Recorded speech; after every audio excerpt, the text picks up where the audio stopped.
Shalom sahabat-sahabat terbaik channel ini. Kembali kita boleh bertemu dalam kelanjutan pembahasan pelajaran sebelah sahabat kita. Kita sudah masuk pelajaran yang kedua untuk pelajaran triwulan yang pertama di tahun 2022 dengan judul Pekabaran Kitab Ibrani. Ada beberapa ayat referensi yang perlu kita baca supaya kita boleh memahami lebih dalam pelajaran kita. Ibrani pasal 1 ayat 5 sampai ayat yang ke-14, Lukas pasal 1 ayat 30 sampai ayat yang ke-33, Mazmur pasal 132 ayat 1 sampai 5, Ibrani pasal 2 ayat 14 sampai ayat yang ke-16, Ibrani pasal 5 ayat 1 sampai ayat yang ke-4, 1 Petrus 2 ayat yang ke-9, dan Ibrani pasal 8 ayat 8 sampai ayat yang ke-12. Inilah ayat-ayat referensi yang boleh kita baca sehingga ketika kita belajar pelajaran ini, kita boleh memahami lebih dalam. Dan ayat yang melandasi pembahasan kita diambil dari Ibrani pasal 8 ayat 1. Firman Tuhan berkata demikian. Inti segala yang kita bicarakan itu ialah, kita mempunyai imam besar yang demikian, yang duduk di sebelah kanan takhta yang maha besar di sorga. Sebelum kita lanjut, mari kita tunduk kepala, kita berdoa. Kami akan merenungkan kebenaran firman-Mu. Kami akan memperdalam firman kebenaran. Tolonglah kami, agar kami boleh memahaminya dan ada pelajaran praktis yang boleh kami peroleh, yang boleh memberikan semangat rohani tersendiri bagi kami. Kami tetap percaya hanya kepada Yesus, imam besar kami, raja di atas segala raja. Berfirmanlah Tuhan dalam nama Yesus. Amin. Saudaraku, pertanyaan pembuka untuk pelajaran kita ialah, apakah pekabaran utama dalam kitab Ibrani? Jawabannya ialah Yesus. Yesus adalah fokus utama dari kitab ini. Kenapa? Karena kitab ini memaparkan di hadapan para pembaca, saya dan saudara, pemenuhan semua janji-janji tentang Mesias, janji tentang Yesus di dalam perjanjian lama. Mari kita bahas bersama bagaimana Yesus memperkenalkan dirinya di dalam kitab Ibrani. Pertama, Yesus adalah Raja kita. Poin utama dari kitab Ibrani adalah Yesus sebagai penguasa yang duduk di sebelah kanan Bapa, dan sebagai Allah, Yesus selalu menjadi penguasa alam semesta. Ketika Allah memberikan Adam dan Hawa kekuasaan atas dunia ini, setan merebutnya ketika mereka berdosa. Namun Allah berjanji bahwa satu keturunan akan memulihkan umat manusia. Dua pasal pertama dari kitab Ibrani, fokusnya ialah pengukuhan Yesus sebagai Raja.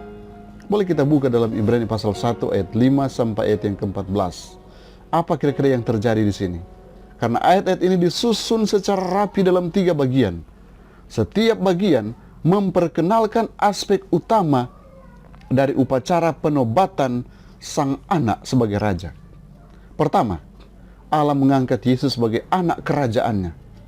Kalau anak kerajaan berarti dia adalah putra mahkota. Kemudian kedua, Allah memperkenalkan anak ke pengadilan surgawi yang menyembah dia. Kemudian sementara Allah kemudian memproklamasikan pemerintahan kekal daripada anak, yaitu Yesus. Ketiga, Allah menobatkan anak, pemberian kekuasaan yang sebenarnya. Nah, boleh buka dalam Ibrani pasal 1 ayat 13 dan 14. Itu berarti bahwa Bapa Allah mengangkat Yesus sebagai Raja di atas segala raja. Yesus adalah Raja kita. Kemudian, Yesus juga adalah perantara kita. Ibrani 3 ayat yang ke-6.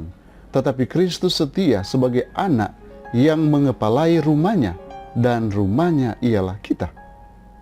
Kabar baiknya dari apa yang kita pelajari adalah bahwa Allah mengutus anaknya untuk dilahirkan sebagai anak Daud, dan anaknya telah setia dengan sempurna. Oleh karena itu Allah sanggup memenuhi di dalam anaknya semua janji yang Allah buat kepada umatnya. Apa sajakah itu? Ada begitu banyak janji, berkat yang Tuhan anugerahkan kepada kita. Ketika Dia memberkati raja, semua rakyatnya menikmati keuntungan. Inilah mengapa Yesus adalah perantara berkat Allah bagi kita. Dia adalah perantara karena dia adalah saluran yang melaluinya berkat Allah mengalir.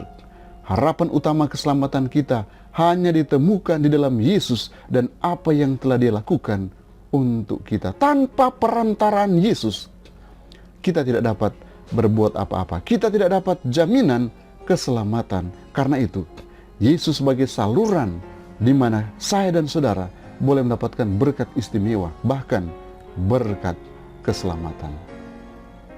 Yesus juga adalah pemenang kita. Ibrani 2 ayat yang ke-16.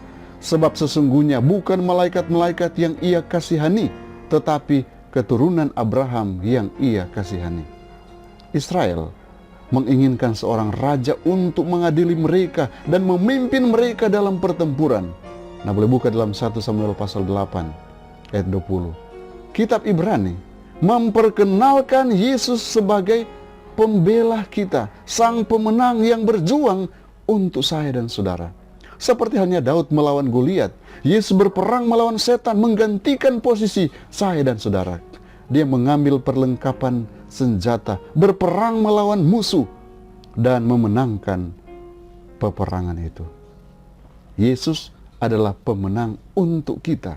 Seharusnya kita yang harus bertempur, tetapi Yesus menggantikan posisi kita.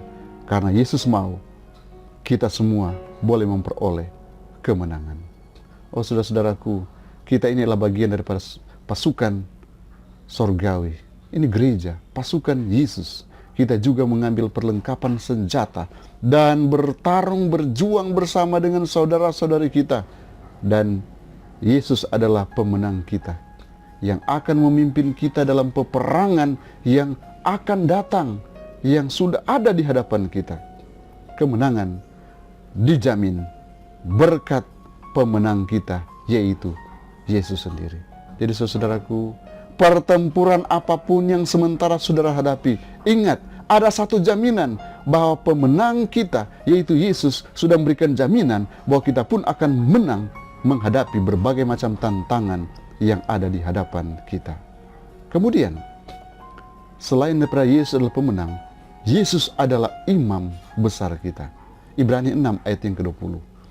Di mana Yesus telah masuk sebagai perintis bagi kita ketika Ia menurut peraturan Melkisedek menjadi imam besar sampai selama-lamanya. Kita buka Alkitab kita, lebih khusus kitab Ibrani pasal 5 sampai Ibrani pasal yang ke-7. Di situ diperkenalkan fungsi daripada Yesus sebagai imam. Dia adalah imam besar kita. Dan penulis menjelaskan bahwa hal ini memenuhi janji yang telah Allah buat kepada Raja keturunan Daud yang dijanjikan. Dia, Yesus, akan menjadi imam untuk selama-lamanya menurut peraturan Melkisedek. Nah, boleh buka ayat referensinya dalam Mazmur pasal 110 ayat 4, dikutip dalam Ibrani pasal 5 ayat yang ke-5 dan ayat yang ke-6. Jadi saudara-saudaraku, kita tidak lagi memerlukan imam duniawi untuk mengantarai atas nama kita. Di sisi lain, kita semua adalah teman sekerja dari Yesus. Kita adalah imamat yang rajani, yang dipersembahkan sebagai korban pujian kepada Allah. Kita tidak perlu takut, karena ada Allah sebagai imam besar yang sedang mengantarai kita. Saudaraku, sebuah penghargaan yang sungguh luar biasa bagi saya dan saudara. Yesus sendiri, Dia menjadi imam besar untuk mengantarai kita dengan Bapanya yang di sorga. Kemudian, poin selanjutnya, Yesus mengantarai perjanjian yang lebih baik. Ibrani 8 ayat yang ke-13. Oleh karena Ia berkata-kata tentang perjanjian yang baru, Ia menyatakan yang pertama sebagai perjanjian yang telah menjadi tua. Dan apa yang telah menjadi tua dan usang telah dekat pada kemusnahannya. Menurut kitab Ibrani, mengapa perjanjian baru lebih baik dari perjanjian lama? Ingat, Allah merancang perjanjian lama untuk menunjukkan masa depan pada pekerjaan Yesus. Itu indah dalam desain dan tujuannya. Namun, beberapa orang salah memahami tujuannya. Tidak mau meninggalkan simbol, bayangan, dan tidak merangkul kebenaran yang ditunjukkan oleh simbol-simbol itu. Mereka melewatkan manfaat luar biasa yang ditawarkan oleh pelayanan Yesus kepada mereka. Mereka fokus kepada simbol. Mereka lupa kepada Kristus yang adalah penggenapan yang sesungguhnya. Kristus adalah dasar dan hidup bait suci itu. Kita akan baca dari Alfa dan Omega, jilid 5 halaman 165. Segala upacaranya melambangkan korban anak Allah. Keimamatan sudah diadakan untuk membayangkan sifat pengantaraan dan pekerjaan Kristus.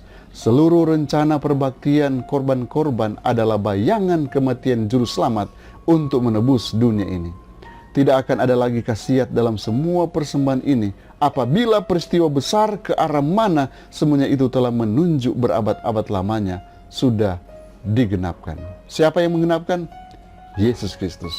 Dalam buku Testimonies for the Church, pena inspirasi kembali menegaskan Yesus diperkenalkan untuk mengambil sifat manusia agar dia tahu bagaimana mengasihani dan bagaimana memohon kepada Bapanya demi manusia yang berdosa dan bersalah.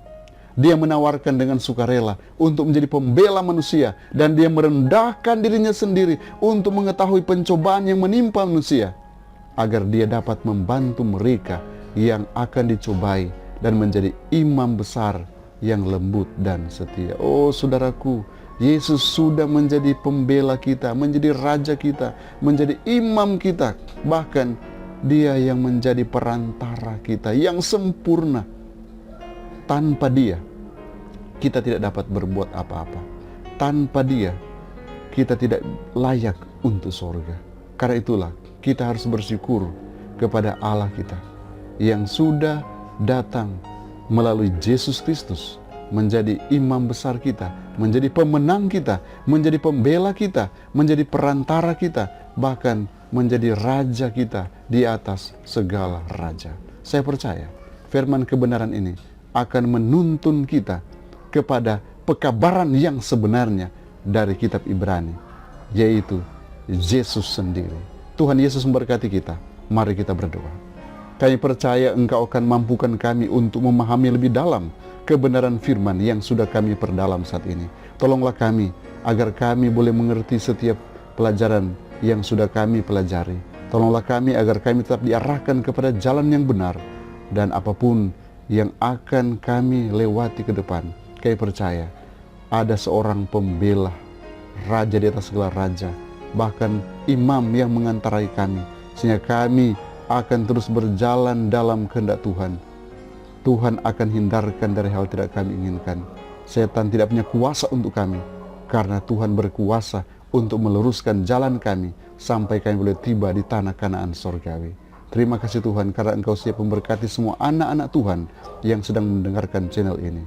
Karena hamba berdoa, memohon berkat-Mu untuk mereka dalam nama Yesus Tuhan dan Juru Selamat kami. Amin. Kiranya Tuhan Yesus memberkati kita semua.